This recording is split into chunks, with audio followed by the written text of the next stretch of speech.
Welcome dear student, welcome to this video. As you know हम लोग जो है वो बायोडाइवर्सिटी के बारे में पढ़ रहे हैं। अब जो है वो बायोडाइवर्सिटी का हम दूसरा फेज पढ़ रहे हैं, that is conservation of biodiversity.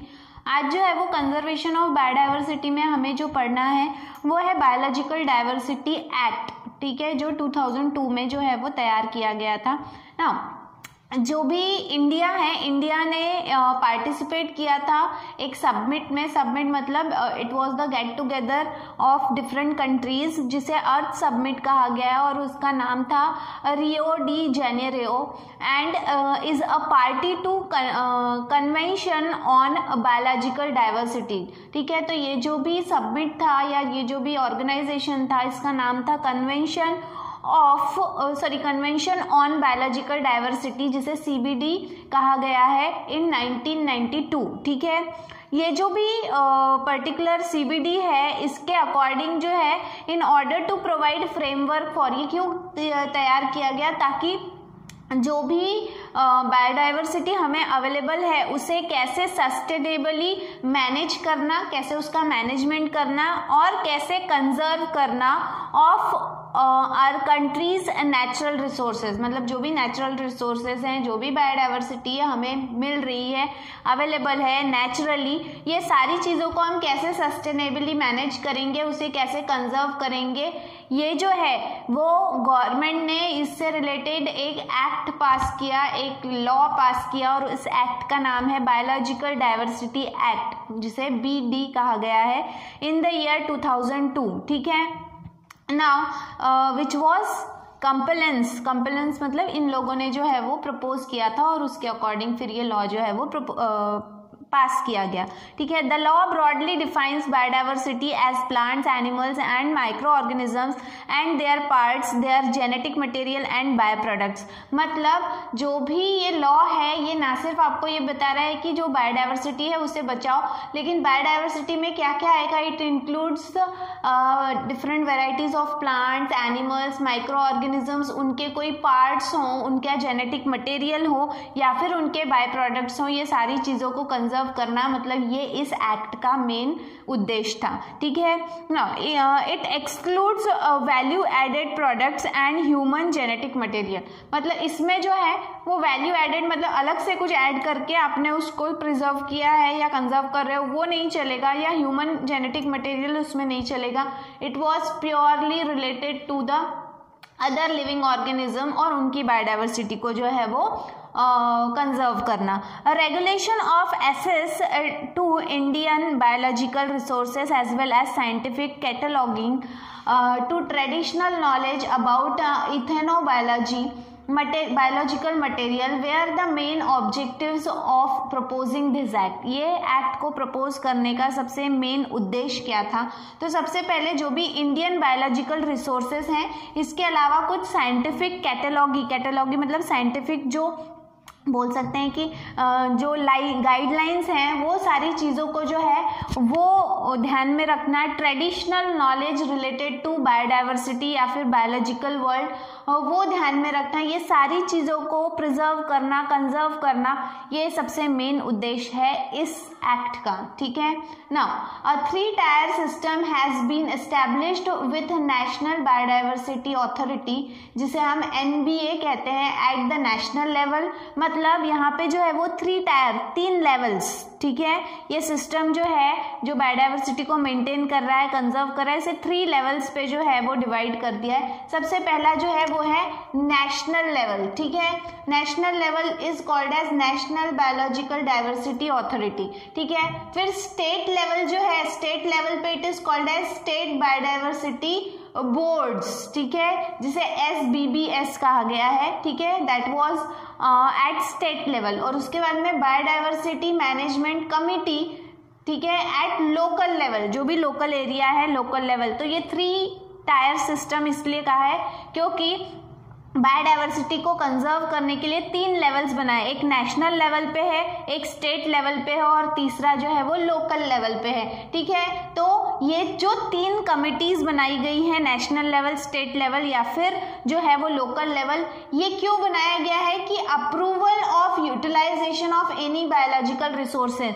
For commercial और रिसर्च पर्पस, मतलब किसी भी काम के लिए अगर बायोलॉजिकल रिसोर्सेज किसी भी पर्सन को लगता है या किसी कमिटी को लगता है तो सबसे पहले जो है वो ये नेशनल लेवल पे अप्रूवल ले सकते हैं, स्टेट लेवल पे या फिर लोकल लेवल पे। इन तीनों में से आपको जो है वो अप्रूवल लेना ज़रूरी है for the use for utilising that particular resource. आपको वो रिसोर्स जो है वो इस्तेमाल करने के पहले उसकी परमिशन लेनी होगी, ठीक है। और जो भी आप चाहे वो कमर्शियल पर्पस मतलब बेचने के लिए या उससे और कुछ बनाने के लिए या फिर रिसर्च पर्पस के लिए भी अगर आप उसका इस्तेमाल कर रहे हो तो भी आपको इन लेवल्स इन कमिटीज से आपको जो है वो अप्रूवल लेना ज़रूरी है, ठीक है।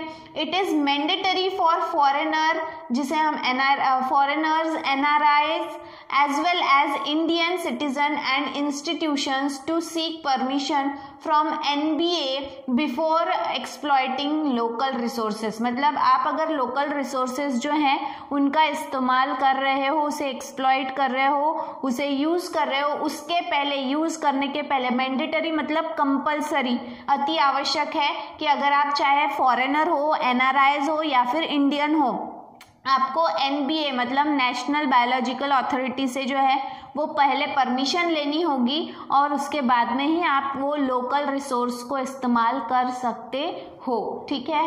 Then local NBA has powers of civil code. जो भी लोकल NBA है मतलब लोकल लेवल पे जो क्या कहेंगे हम उसको बायोलॉजिकल मैनेजमेंट कमेटी है, उनके पास में जो है वो सिविल कोड जितना पावर होता है, ठीक है। सिविल कोड जो है उसके हिसाब मतलब उनके पावर्स जैसे होते हैं उसी तरह से इनके पावर भी होते हैं, तो ये आपको पनिश भी कर सकते हैं। Not seeking approval of NBA can incur jail and fine up to 10 lakh rupees. मतलब अगर आपने परमिशन नहीं ली और उस बिना परमिशन के आप जो रिसोर्सेज हैं उन्हें अगर एक्सप्लॉइट कर रहे हैं, यूज़ कर रहे हैं तो आपको जेल हो सकती है या फिर आपको 10 लाख रुपए का जुर्माना भी भरना पड़ सकता है, ठीक है। देन यहाँ पे जो है ये कहीं ना कहीं एक्ट के बारे में बता रहा है कि ये एक्ट के तहत क्या क्या चीज़ें क्या क्या प्रोविज़न किए गए हैं। इसके बाद में एक बॉक्स में जो है वो एक छोटी इन्फॉर्मेशन दी गई है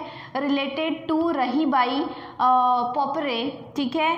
ये जो है ये महाराष्ट्र को बिलोंग करते हैं। She is called as seed mother of Maharashtra. उन्हें सीड मदर ऑफ महाराष्ट्र कहा गया है, ठीक है। क्यों? क्योंकि वो एक सीड बैंक रन करते हैं जिसमें 54 क्रॉप्स एंड 116 वेराइटीज़ जो हैं उनके सीड बैंक्स हैं उनके पास में। इसमें कौन कौन से क्रॉप्स इंक्लूड हैं?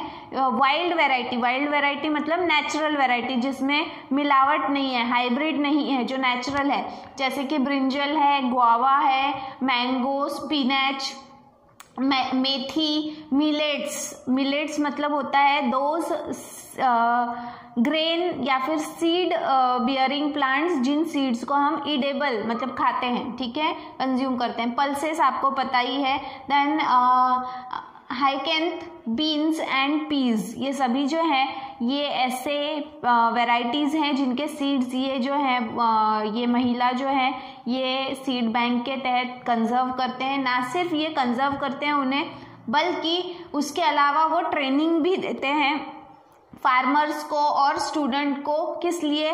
सीड सिलेक्शन, किस तरह के सीड्स को सिलेक्ट किया जाए, एनहांसमेंट ऑफ सॉइल फर्टिलिटी, जो भी ज़मीन है उसे कैसे उपजाऊ बनाया जाए, then pest management and control, और उन्हें पेस्ट और इंसेक्ट से कैसे दूर रखा जाए और उनका कंट्रोल कैसा किया जाए। She is among 3 Indians on BBC list of 100 womens in 2018 में जो है उन्हें जो भी 3 इंडियंस हैं जो BBC लिस्ट पे हैं, ठीक है, बायोलॉजिकल जो कंजर्वेशन की जो लिस्ट है BBC की, उनकी जो लिस्ट है उसमें से 3 जो भारतीय महिलाएं हैं 3 में से एक नाम किसका है? रहीबाई का, ठीक है। तो इससे आप समझ सकते हो कि उनका क्या कंट्रीब्यूशन है इन द प्रिजर्वेशन और कंजर्वेशन ऑफ सीड्स, ठीक है। तो इस तरह से जो है वो ये एक एक्ट के बारे में था जो कि था हमारा बायोलॉजिकल डाइवर्सिटी एक्ट, ठीक है। और एक केस स्टडी, मतलब एक छोटी सी केस स्टडी है related to Rahibai who preserve seed bank, ठीक है। तो इस तरह से आज के वीडियो में हमने ये देखा है। इसके बाद में जो है वो एनवायरमेंटल इश्यूज है, लेकिन वो टॉपिक आपके सिलेबस में से रिड्यूस कर दिया गया है। इसके बाद में सिर्फ लास्ट टॉपिक है इस चैप्टर का, वो हम देखने वाले हैं हमारे नेक्स्ट वीडियो में। Till then thank you very much.